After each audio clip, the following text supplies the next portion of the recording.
Hi and welcome to my training. So, sa video training na ito, tuturo ko sa iyo kung paano ka makakapagnegosyo maski sobrang busy ka.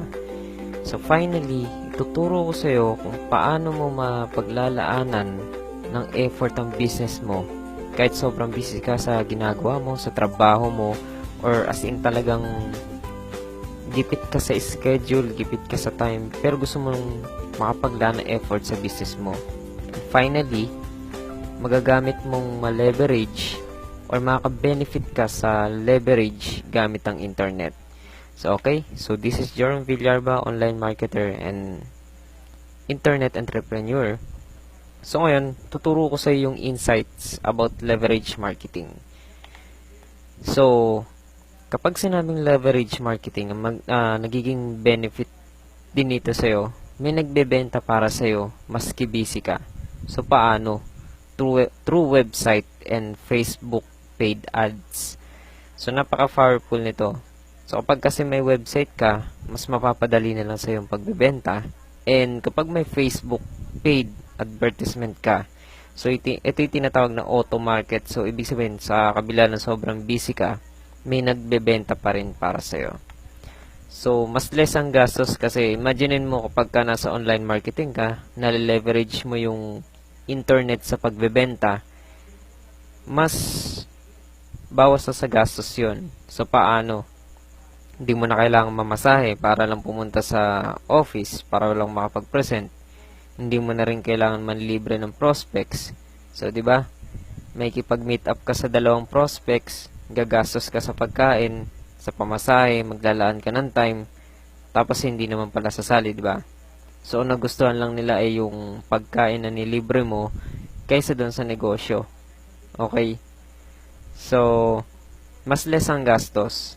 Kasi minsan, ma-attend ka ng prospect mo na i-invite mo sa mga meetups na business orientation or business opportunity meeting.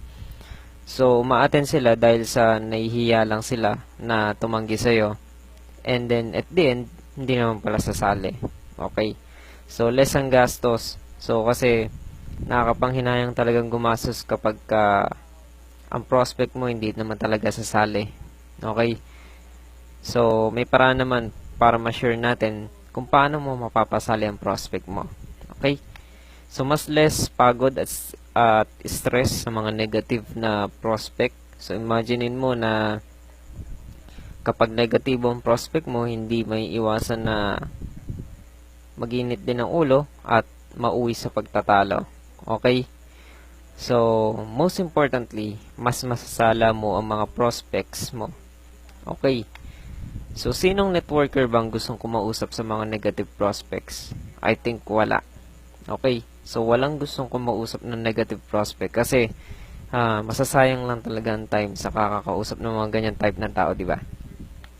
So, ngayon, gusto ko lang sa ipakita yung results o mga naging resulta ng leverage marketing strategy na ginawa ko. So, sa murang halaga, nagawa ko na maipresent ang business ko sa 2,350 na katao, maski busy ako, without telling any lies. So, ibig sabihin, hindi ko ginawa na magsinungaling. So, kahit ba alam nila na networking yan, na negosyo ang ginagawa ko, so, nagawa ko maipresent sa kanila. So, nagawa ko rin na makapag-attract ng mga tao na sumali sa akin. So, imaginein mo kung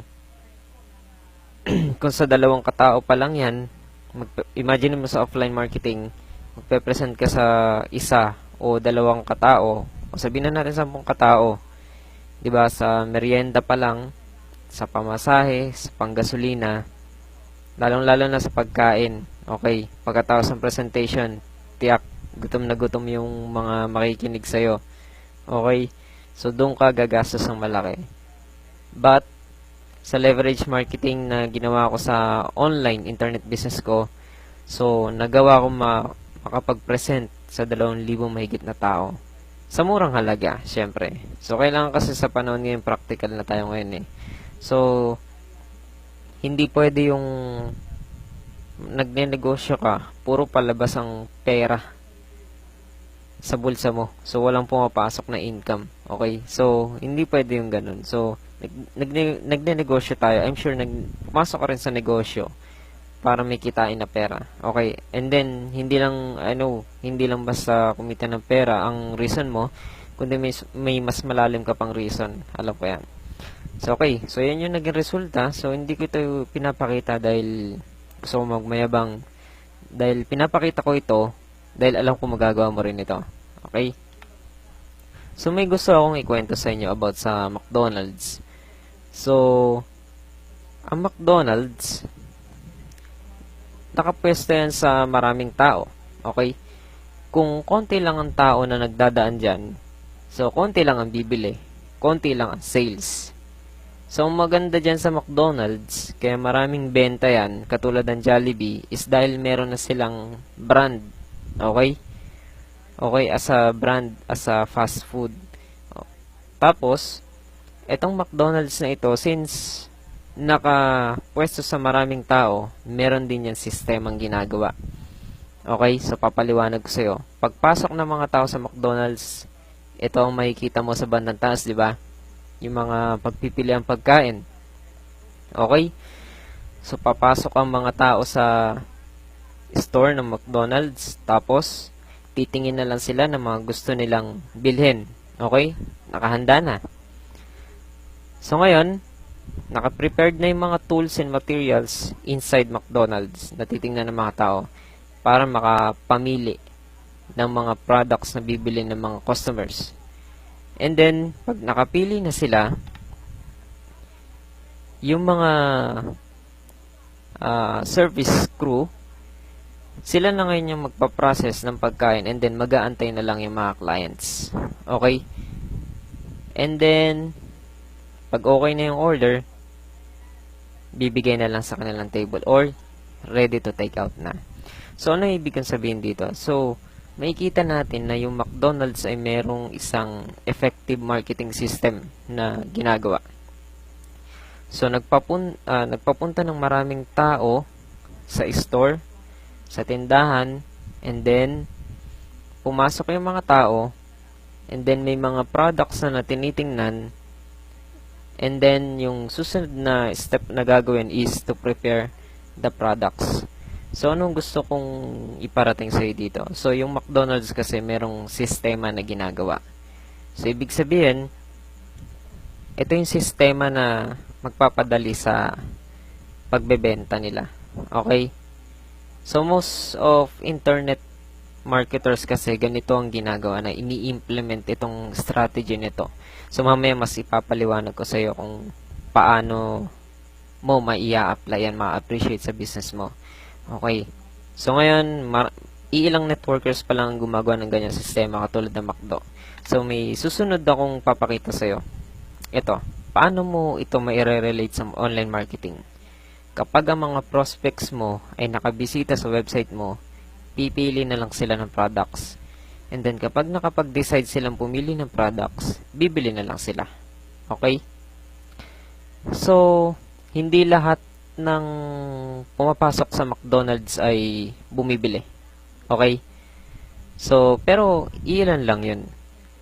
Tapos, since hindi sila bumili sa McDonald's, lilipat sila sa Jollibee, lilipat sila sa Greenwich. Diba? So, but the main problem is, the good problem sa McDonald's, kapag nakita kasi ng mga tao na maraming nakapila, maraming bumibili masyado, lilipat sa iba. Okay, lilipat sa ibang kainan. So, sa sobrang dami ng bumibili, lumilipat na, no? Okay, o kaya, walang nagustuhan sa produkto. So, di ba? So, imaginein mo kung yun din ang sistemang ginagawa mo sa business mo. So, yung McDonald's, mas nagagawa niyang maraming bumili sa kanya kaysa sa mga nagbabounce na mga prospect. Sa mga nagre-reject na prospect na ayaw bumili. Okay? So, sa online marketing, mas marami kang ma-attract na prospect kaysa sa magre-reject sa'yo. Okay? So, meron pa akong gustong example na i-explain sa inyo. So, ito yung vendor na nagtitinda lang sa gilid-gilid. So, okay. Kung kung isa kang networker na wala pang experience sa online marketing, internet marketing at sa blog marketing na tinatawag, so para kang ganito. So okay, yung isang lalaki na nagtitinda sa gilid ng kalsada na very occasional lang. Okay? So ayan, na walang permanent na pwesto.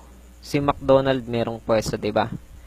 So okay, so maraming network marketers kasi na tulad ng lalaki na itong nagbebenta sa gilid ng daan na walang permanenteng lugar kung saan siya magbebenta. So ibig sabihin, wala siyang permanenteng lugar sa internet para maibenta niya o maipresent ang kanyang business. So maraming network marketers ang nakasanayang gawin lang sa pag-online marketing is copy-paste, i-chat isa-isa ang prospect, itatag, tapos magpo-post sa wall ng may wall ng walang pahintulot. Okay? So, dati kasi ang way ng marketing ko is i-chat ang prospects. Tapos, copy-paste lang ng mga text. And then, isa-isa kong ginagawa yon. So, bawat prospects na may makakausap ako, ginagawa ko palagi yun. Which is, nakakapagod din. 'Di ba? Lalo na kung hindi naman interesado ang prospect. So, okay. So, nung natutunan ko yung online marketing, mas napadali na sa akin yung pagpe-present sa mga prospect ko. Okay? So, itong lalaki na ito, since hindi niya alam ang right way of marketing system at wala rin siyang permanent address, ang mangyayari sa kanya, palipat-lipat siya ng pwesto. Okay? So, since palipat-lipat siya ng pwesto, napapagod siya. So, if you are doing your business traditionally, nakakapagod talaga yun. At the same time, maraming gastos. Okay? So, I hope marami kang natutunan sa video na ito. So, gusto ko lang ulitin ulit yung dalawang bagay na gusto kong i-share sa inyo. So, yung system ng McDo at yung system ng isang no permanent address na pinakita ko sa yung lalaki. Okay? So, isipin mo mabuti kung alin ka dun. Si McDo ba o yung lalaki na nagtitinda sa gilid-gilid lang ng daan? So, okay. Si McDo, nakakapagbenta using leverage system. So, nakakapagbenta ng less rejection. Pero itong lalaking ito, more on rejection sa kanyang pwedeng matanggap kasi kung makikita mo sa mga nagtitinda sa mga gilid-gilid, nagpapakahirap silang tumawag ng mga tao, di ba? Lalo na kapag sa mga tindahan ng damit. Okay? So, kung meron kang questions about sa online marketing, so, pwede mo akong i-PM. Okay? So, I will do my best para masagot yung mga questions mo. Again, thank you for watching and God bless.